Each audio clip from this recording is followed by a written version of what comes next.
عاملين ايه؟ يا رب تكونوا بخير. فيديو جديد النهارده، وصفه جديده وخطيره، مش جديده بس، لا خطيره بجد وجميله ومميزه وفيها حاجات حلوه قوي قوي قوي هتعجبكم وتحبوها. هنعمل صينيه بطاطس بالكفته، حاجه كده روعه الروعه، حاجه بتتكلم عن نفسها بجد. زي ما انتم شايفين كده، شايفين منظرها بيحكي عن نفسها مع شويه رز كده بالشعريه ولسان عصفور، حاجه يعني عظمه.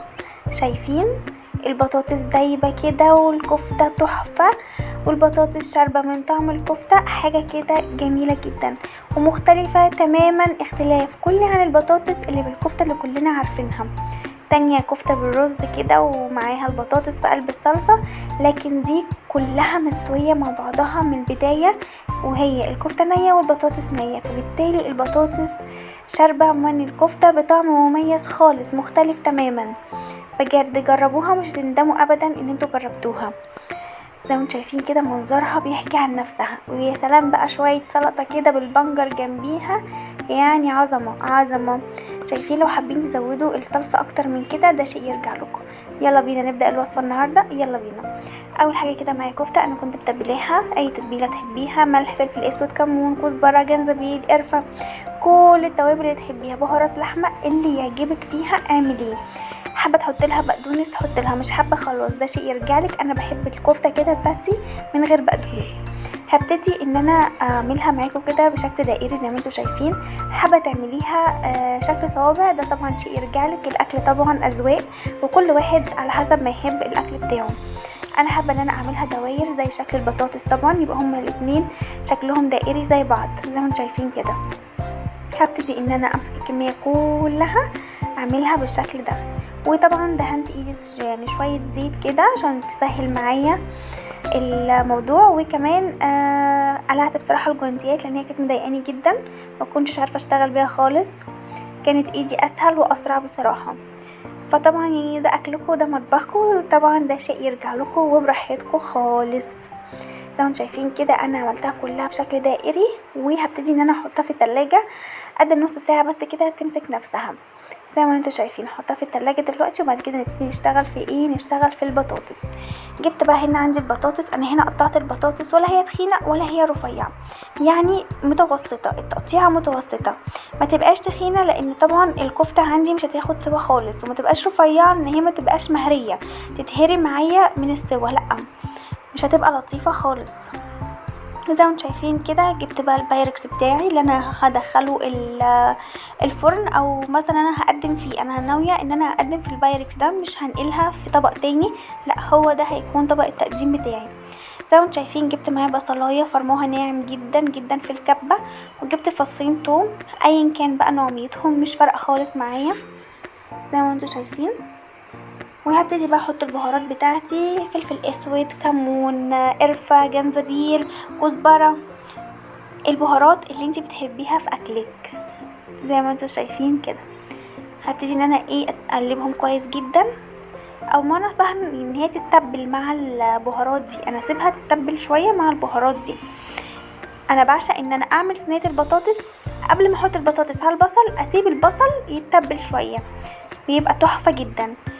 وهنعمل دلوقتي حاجة تاني في صينية البطاطس، لقيت ماما بتعملها وعجبتني جدا جدا جدا، ان انا اجيب حتة سمنة اي حاجة بلدي او نباتي اللي يعجبك، وانزل فيها بقطعة كده من البصل يعني مفرومة مش كبيرة، وابتدي ان انا خليها تدبل شوية في السمنة، مش اللي هي تحمر ولا اللي هي تخش على اصفرار. زي ما انتم شايفين كده يعتبر بقت يعني دبلانة شوية، واروح نازلة فوقيها بالصلصة. زي ما انتم شايفين بجد عجبتني قوي، اكتر ما انا اعمل البطاطس مع الطماطم ني في ني كده زي ما احنا عارفين. تحفه تحفه، كانت تحفه بجد. وكنت دايما الاقي صينيه البطاطس بتاعت ماما مميزه في طعمها، فطلع بقى السر في كده، هي دي التكايه بتاعت مامتي، بجد بتخلي صينيه البطاطس في حته تانية. جربوها مش هتندموا. زي ما انتم شايفين كده انا خليت الصلصه خدت فورتين 3 وقفلت عليها، وهبتدي اجيب بقى الكفته اللي انا عملتها دواير زي البطاطس، انزل فيها بحبه زيت كده سخنين تاخد صدمه بس وش وظهر، وبعد كده هطلعها على طول، مش ان انا هسويها، لا انا عايزاها بس تمسك نفسها تاخد صدمه من الظهر والوش زي ما انتم شايفين كده. طبعا هخلص بقى الكميه كلها ونبتدي بقى كده. انا عندي كل حاجه حضرتها، البطاطس اتقطعت، الصلصه تمام، الكفته خدت صدمه، وكمان كنت مقطعه شويه فلفل رومي كده زي ما انتم شايفين، وجبت قرن كمان حامي لان انا بحب قرن الفلفل الحامي، وجبت شويه صلصه وحطيتهم فوق البصل اللي انا مخلياه في قعر البايركس بتاعي. هنخلي البصل من تحت، مش هنحطه نقلبه في بعض، لا هنخليه من تحت. البطاطس والكفته هيديها ريحه وطعم حلو قوي، ومنها كمان هيبقى دايب قوي، لما تيجي تاكليه مش هتلاقي البصل اللي الناس اللي ما بتحبش ظهور البصل في الاكل، يعني ما يكونش البصل واضح. في ناس كتير قوي قوي ما بتحبش البصل يكون واضح في الاكل اللي بتاكله. زي ما انتم شايفين طبعا انا هقدم بالطاجن دوت، فحبيت ان انا ارصه بشكل نظامي، حاجه كده نظاميه تفتح النفس، لانها ناويه اقدمه كده، مش هغرفه في طبق تاني، لا هقدمه بالبايركس بتاعه. زي ما انتم شايفين على قد ما قدرت بجد رصيتها رصه حلوه قوي تفتح النفس. بطاطسيتين، بعد كده قرن فلفل، بعد كده كفتايه كده، هكذا هكذا لحد ما رصينا الطاجن رصه تفتح النفس. وهبتدي ان انا انزل بصلصه الطماطم اللي عملتها بالطريقه الجامده قوي ديت، والريحه فظيعه. زي ما انتم شايفين كده حاجه عظمه العظمه بتحكي عن نفسها. زي ما انتم شايفين طبعا الصلصه انا حطيت لها ملح وحطيت لها شويه بهارات بسيطه، ما كترتش لان انا حاطه اصلا في تتبيله البصل اللي كانت في قعر البايركس بتاعي، وظبطت الملح طبعا للاتنين. وهبتدي دلوقتي احطها في فرن سخن مسبق التشغيل. ودلوقتي هنعمل ايه؟ هنعمل شويه رز بقى بلسان عصفور كده والشعريه، حكايه بجد حكايه، مش اول مره اعمله معاكم على القناه، عملته معاكم كتير قوي. يا ريت لو حد جربه يكتب لي في الكومنتات ايه الاخبار، كان طعمه حلو ولا لا، في قبول في البيت عليه ولا لا، ليه طعم مختلف ولا لا. بس بجد هو الطعم بتاعه مختلف جدا، وبيبقى ليه ريحه تانية مميزه خالص، مع ما تحطيله شويه لسان عصفور مع الشعريه، بجد ليه ريحه مميزه خالص.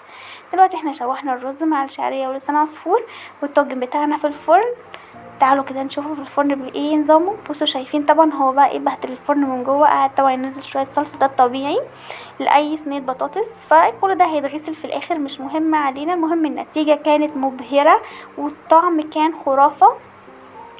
اتمنى منكم تجربوه، ما تنسونيش في اللايك وكومنت حلو منكم. والنتيجه زي ما انتم شايفينها نتيجه مبهره ونتيجه تفتح النفس، وحاجة جديدة في أكلنا وطعم مختلف خالص. زي ما انتم شايفين البطاطس دايبة وشاربة من الكفتة، والكفتة بتاعتنا ماسكة نفسها مش مهرية. زي ما انتم شايفين كده بالظبط، حاجة بجد بتتكلم عن نفسها، مفيش أحسن من كده. وبجد حاجة سهلة وسريعة وبسيطة، لو مش متاح عندك غير ربع كيلو بس من اللحمة المفرومة هتقدري تعملي بيها احلى اكلة في الدنيا، مع شوية سلطة وشوية رز، وبجد بجد هتنور رضا كل اللي في البيت. حاجة جميلة جدا والطعم مختلف خالص عن المعتاد. هتخرجيهم برضو بربع كيلو من اللحمة، يعني بربع كيلو من اللحمة هنعمل أكلة جديدة وجميلة، والطعم بجد خرافة وهيعجبهم جدا مع شوية سلطة، وبجد هتبقى أكلة تحفة تحفة تحفة. ده كان فيديو النهاردة، انتظروني في فيديو جديد، سلام.